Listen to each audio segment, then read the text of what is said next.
Every year, thousands of people vanish without a trace. Some are found, and some are never seen again, while others leave behind mysteries so haunting they defy explanation. Sit back as we deep dive into some of these investigations.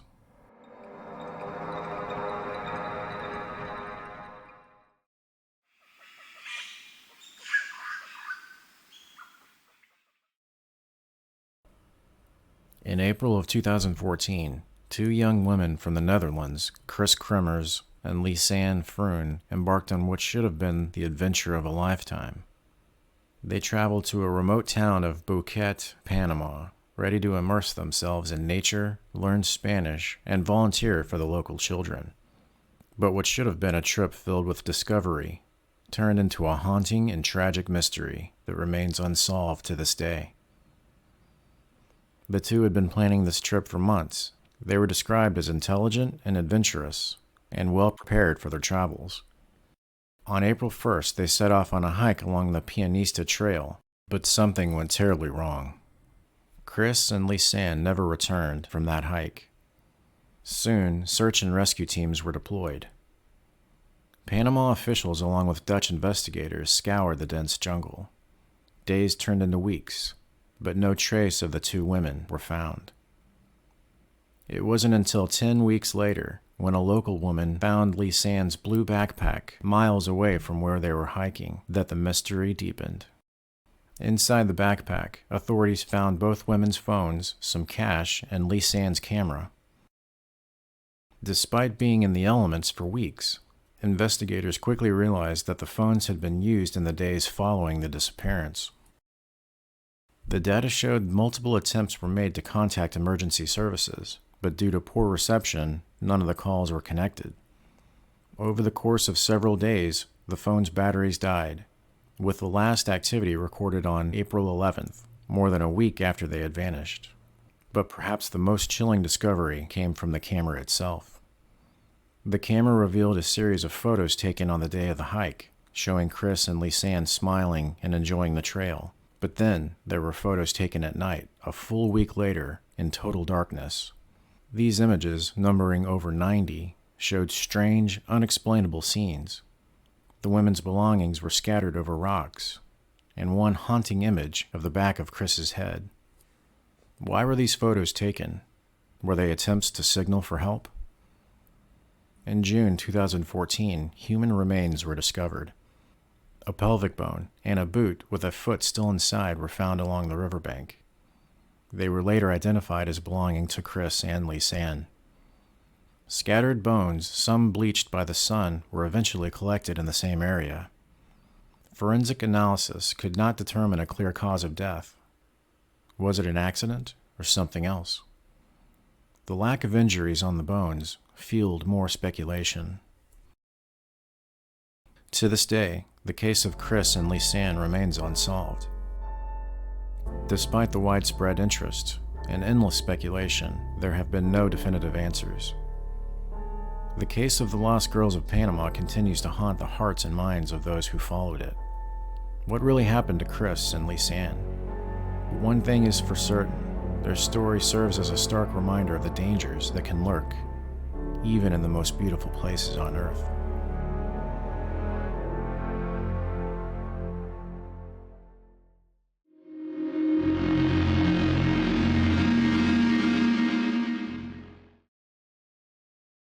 The Dyatlov Pass incident is one of the most chilling and baffling mysteries of the 20th century. 9 experienced hikers set out on a challenging expedition through the treacherous Ural Mountains in January of 1959, only to meet a grim and inexplicable fate.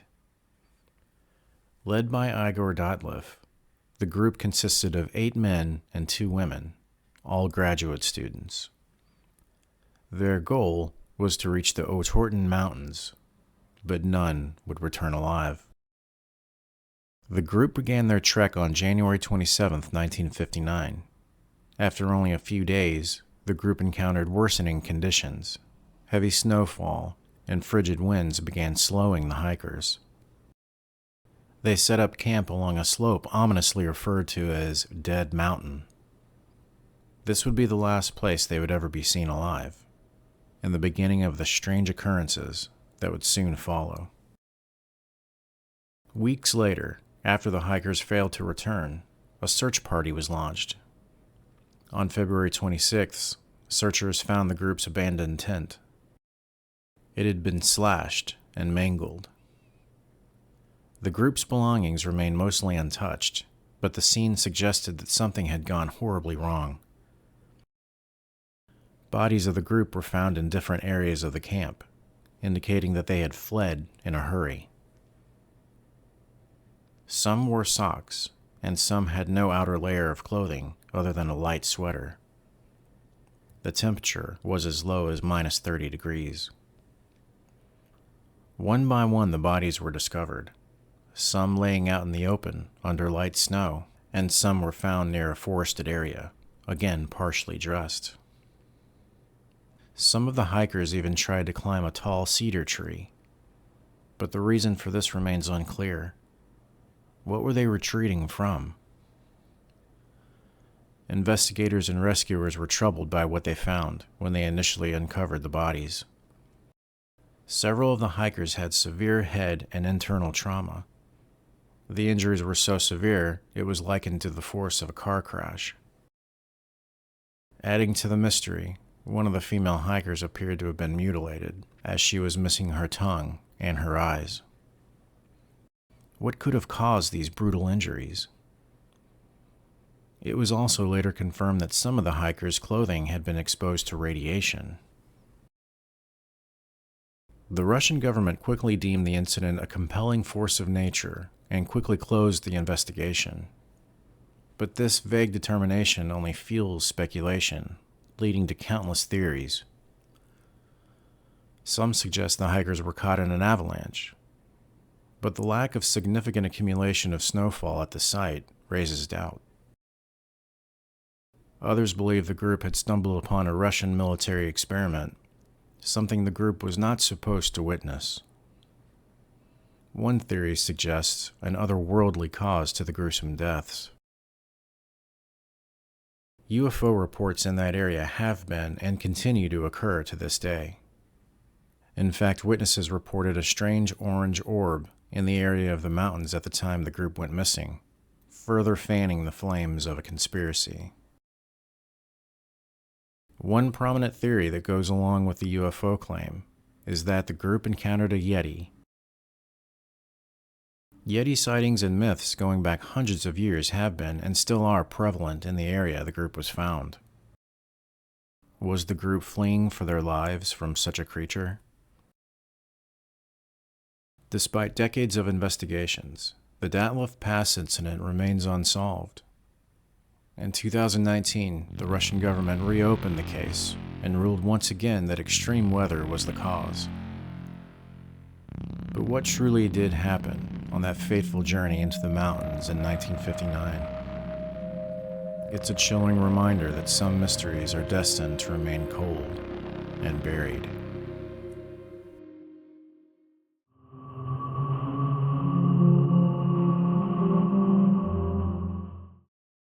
In the heart of Oklahoma, an unsettling mystery lingers.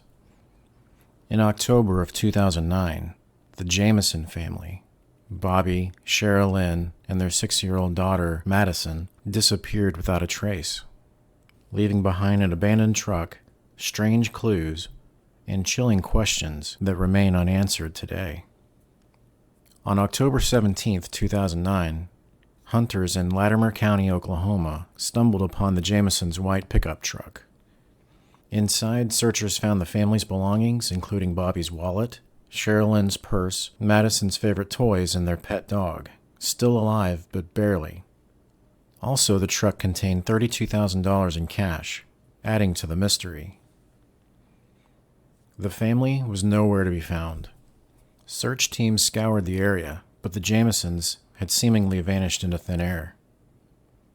As the investigation unfolded, bizarre details about the Jameson family began to surface. Witnesses claimed Bobby and Sherilyn had been acting very strangely in the days leading up to their disappearance.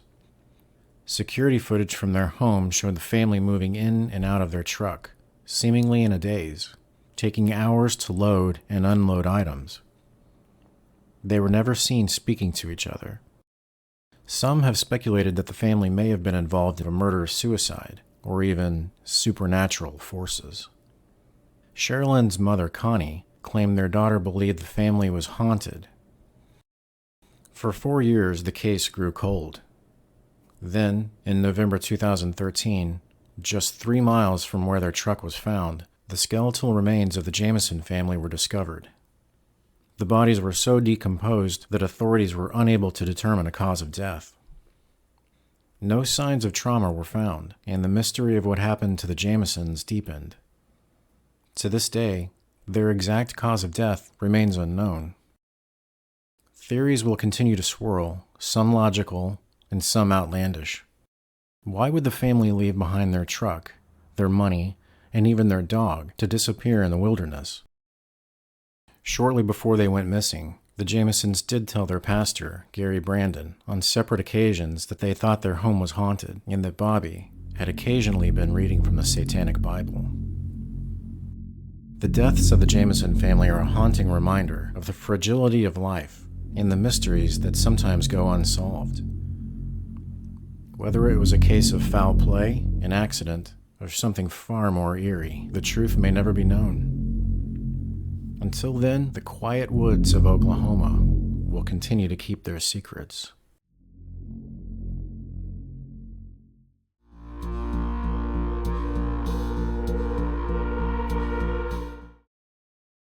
In the early morning hours of May 14th, 2008, 19-year-old Brandon Swanson vanished without a trace in rural Minnesota.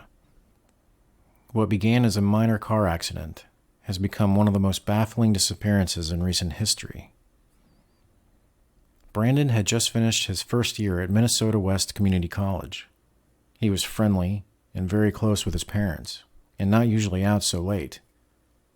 He had been with friends that night at school-related parties, but according to eyewitnesses, he was not intoxicated.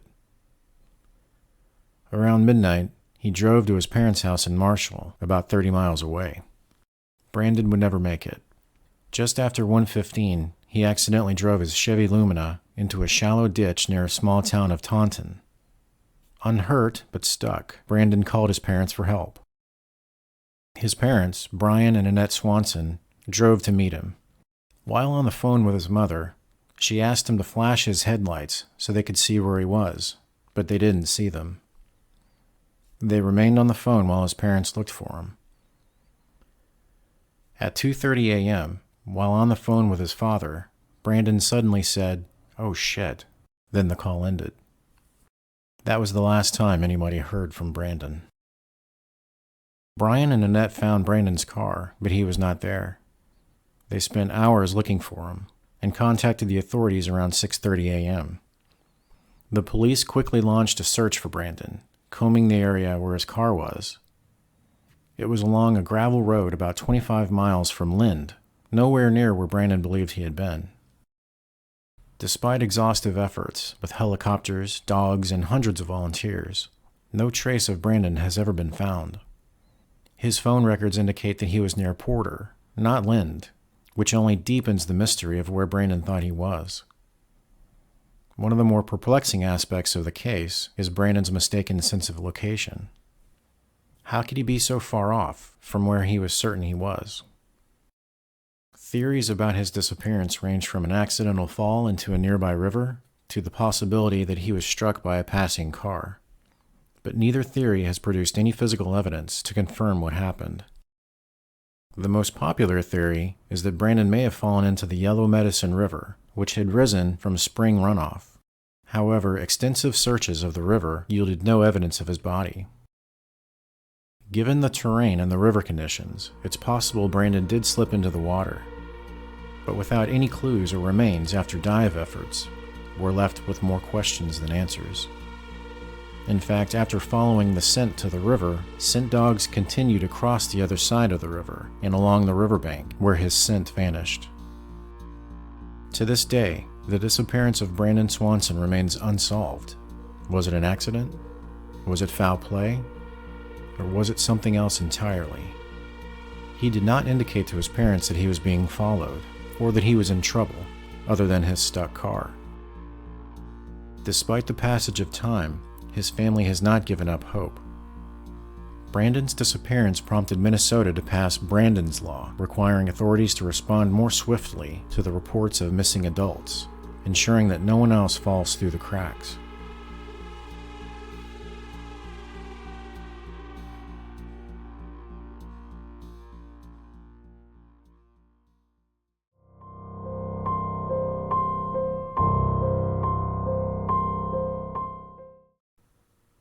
In May of 2003, an experienced pilot and aviation engineer, Ben Padilla, vanished without a trace. He vanished along with an entire Boeing 727. It's a mystery that has confused authorities for over 2 decades and remains unsolved today. The disappearance unfolded at Quatro de Fierro in Luanda, Angola. The plane in question, a Boeing 727, had been grounded at the airport for several months due to legal issues. The aircraft, originally used for passenger services, had been converted into a cargo plane and was intended to be used for transporting fuel. Ben Padilla was hired to supervise the maintenance and prepare the plane for its return to the United States, and he was a certified pilot. On May 25, 2003, something unexpected happened. The Boeing 727, which had been inactive for months, suddenly began taxiing down the runway. There were no communications with the control tower, and the plane took off without authorization. Inside the plane, authorities believe 2 people were aboard, Ben Padilla and a mechanic named John Matantu. Neither of them were certified to fly this plane, raising countless questions about their fate and their intentions. Immediately, an international investigation was launched. The FBI, the CIA, and Interpol were all involved, but despite the enormous efforts, there was no trace of the aircraft or its passengers. Not a single radar picked up the Boeing 727 after its takeoff. Some believe the plane had been stolen and used in illegal activities. Others speculated that the plane might have been taken for a quick profit and sold for parts in a different country. It's also possible the plane crashed into the ocean shortly after takeoff, though no wreckage was ever found. Padilla's family has maintained that Ben would never have stolen this plane. His sister Benita believes that if her brother had flown the aircraft, it would have been under duress, or maybe he was caught up in something beyond his control. To this day, his family holds out hope for answers. Despite numerous investigations, the whereabouts of Ben Padilla and John Matantu and the Boeing 727 remain unknown. No signals, wreckage, or any sign of aircraft have ever been found. It's as if the plane simply vanished into thin air. The disappearance of Ben Padilla and the Boeing 727 has become one of the most baffling aviation mysteries of the 21st century. To this day, the question remains, what really happened on that fatal day?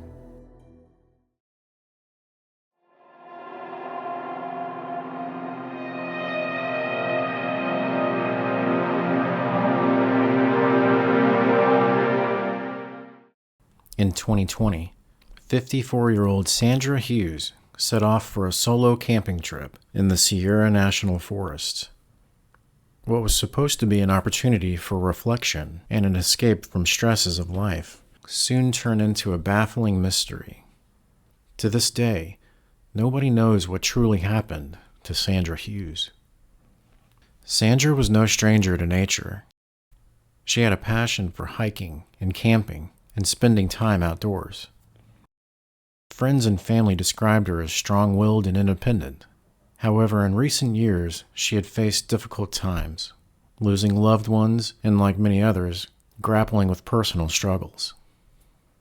On June 26th, Sandra was spotted by a family in the Johnson Meadows area. She appeared confused, but declined any assistance. She waved them off, saying that she was fine.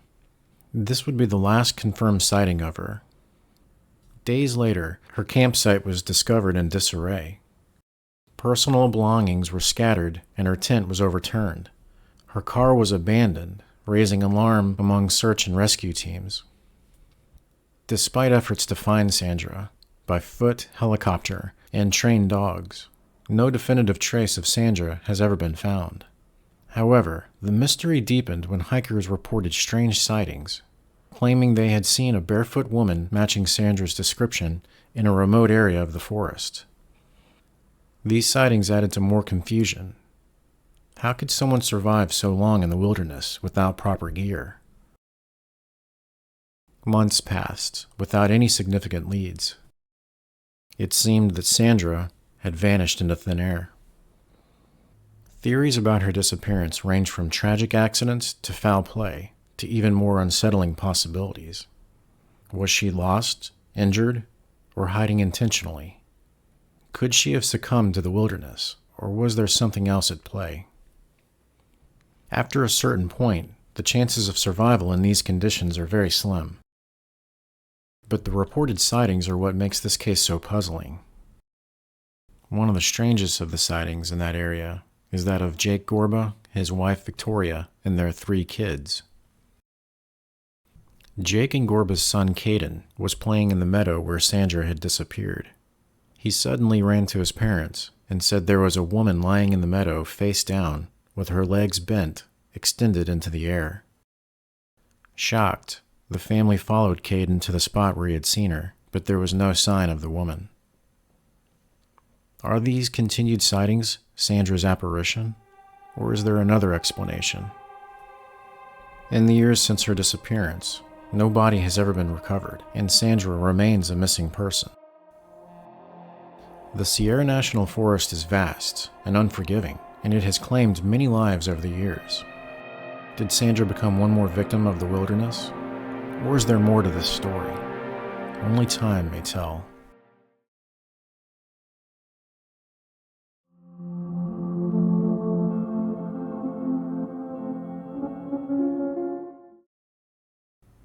On a warm spring day in April of 2001, 20-year-old Branson Perry vanished without a trace from his hometown of Skidmore, Missouri. A young man with a whole life ahead of him, Branson's disappearance has left investigators and loved ones with far more questions than answers. Described as kind-hearted and adventurous, Branson was well liked by his friends and his family. Despite the friendly exterior of Skidmore, however, the town was no stranger to tragedy. In fact, it was well known for other dark incidents, including the 1981 murder of Ken McElroy. Yet nothing could prepare Skidmore for the disappearance of Branson Perry.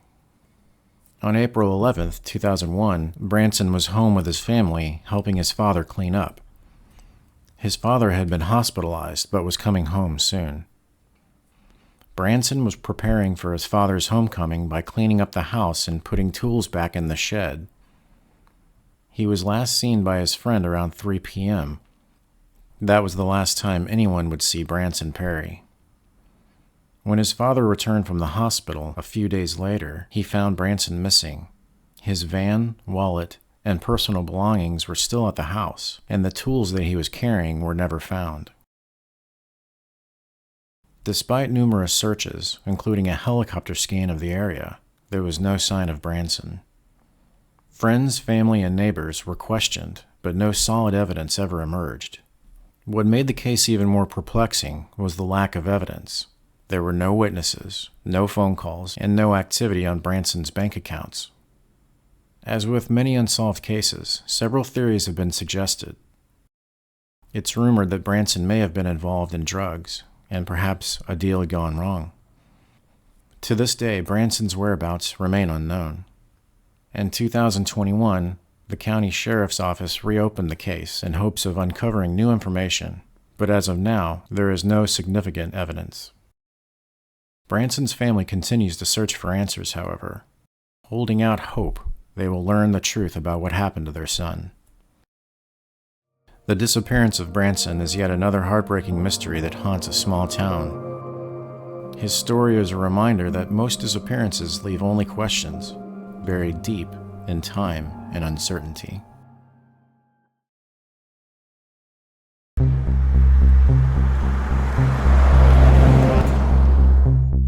The disappearance of the 5 men of Yuba County, California in February of 1978 remains one of the most perplexing mysteries in true crime history. Known as the Yuba County Five, their story is filled with strange twists, chilling clues, and unresolved questions.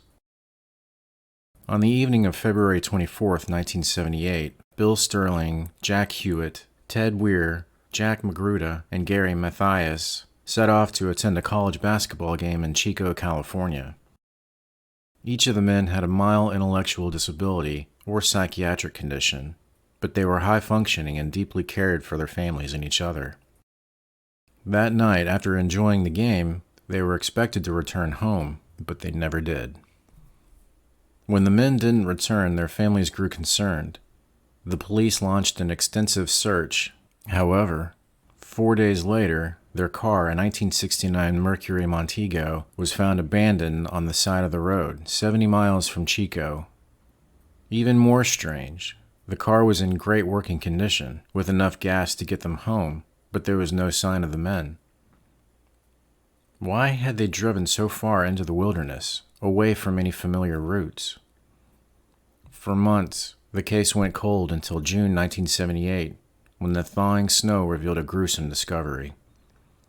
4 of the 5 men were found dead. Ted Weir's body was discovered inside a Forest Service trailer, 19 miles from his car. He had died from exposure and starvation, despite there being enough food in the trailer. His body showed signs of extreme weight loss, indicating he had survived for weeks. Nearby, the remains of Jack Magruder and Bill Sterling were found, their bodies partially consumed by animals. The 4th, Jack Hewitt, was discovered 2 days later. The only member of the group never found was Gary Mathias, whose disappearance remains unsolved.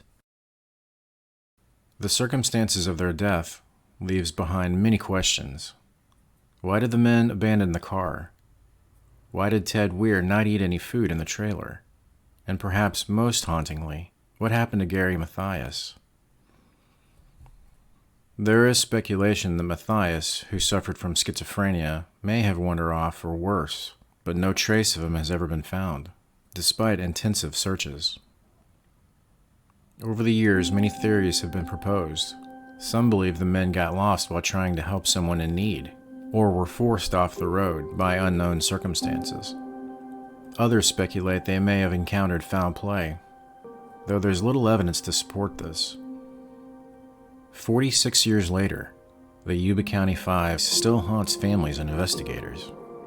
It remains an open wound and a mystery frozen in time, deep in the wilderness of the Sierra Nevadas.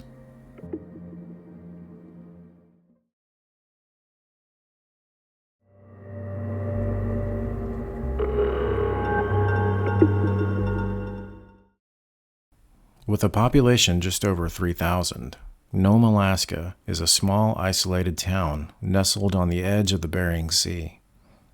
Known for its gold rush history and harsh weather, it's a place where life is anything but easy. But Nome has another, darker legacy, one that has baffled authorities and terrified locals. Between the 1960s and the 2000s, at least 24 people have gone missing in Nome. Some were locals, others were outsiders visiting Nome. The people who vanished came from all walks of life: hunters, fishermen, even tourists.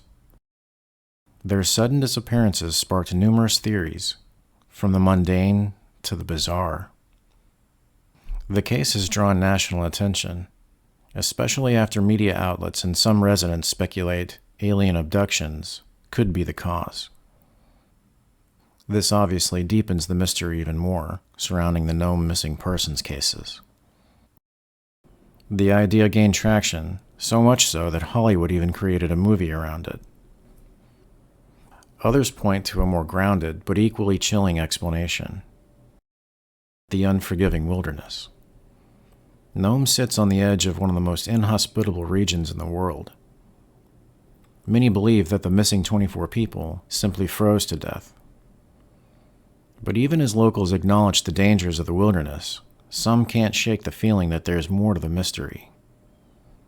In 2005, the FBI stepped in to investigate. Their findings? The majority of cases were attributed to alcohol abuse.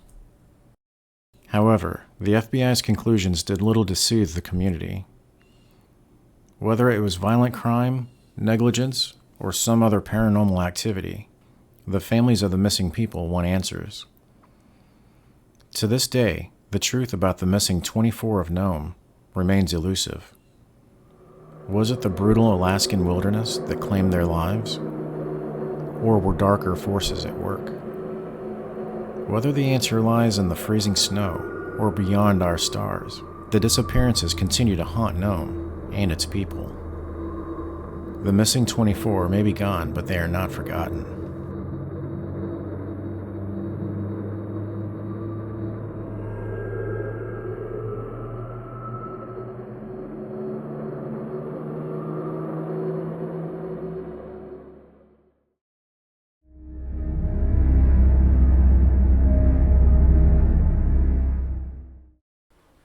Carl Herrick went missing in 1943 while hunting with his cousin in Vermont. Herrick's body was later found. His gun was nearby, but no bullets were discharged. His autopsy revealed that his death was caused by being squeezed so hard that his rib cage punctured his lungs. Vermont is known for its tranquil mountains and serene landscapes, but it holds a darker secret, one that has baffled residents and intrigued paranormal enthusiasts for decades. Hidden within its dense wilderness, there is a region known as the Bennington Triangle. Here, people vanish without a trace, and some claim a mysterious creature lurks in the shadows. Stretching across towns of Glastonbury, Bennington, and Woodford, this region has been the epicenter of a series of chilling disappearances spanning the late 40s to the early 50s. 5 people have gone missing without a trace, leaving behind a cloud of mystery that persists to this day.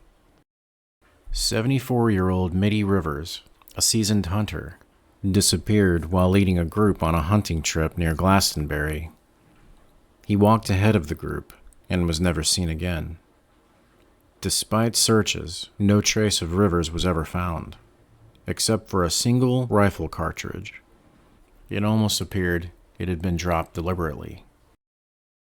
Exactly a year later, in 1946, 18-year-old Paula Weldon, a college student, set off for a hike on the long trail.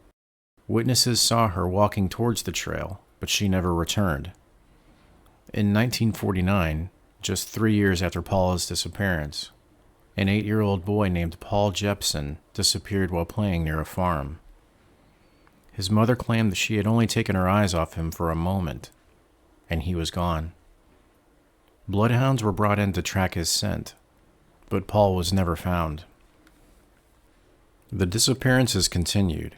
In 1950, James Tedford, a World War II veteran, vanished while on a bus traveling through the area. According to witnesses, he was last seen sitting on the bus, yet when the bus reached its destination, Tedford had vanished, leaving all his belongings behind, as if he simply faded out of existence. Just weeks later, in October of 1950, Frida Langer, an experienced hiker, vanished while on a trip with her cousin.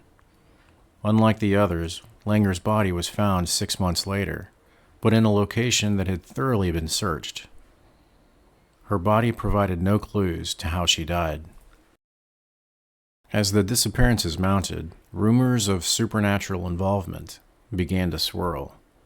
Some believe the region is cursed, while others speculate that something far more sinister roams the forests, a creature known as the Bennington Monster. First reported in the early 1800s, the Bennington Monster is described as a massive, humanoid beast covered in dark fur, towering over 6 feet tall. Witnesses claim to have seen it lurking near areas where people have disappeared, People have suggested that it's responsible for the vanishings. The disappearances remain unsolved, leaving more questions than answers. What did happen to those who vanished in the Bennington Triangle? Were they victims of misfortune? UFO sightings and several plane crashes have occurred in the Triangle, deepening the mystery. The most notable incidents include a B-24 bomber crash in 1944, a two-engine aircraft later in 1969, and a Cessna in 1973. One thing is certain, whatever lies within the Bennington Triangle continues to elude us, and the mystery of this haunted region continues to endure, inviting more questions and more fear.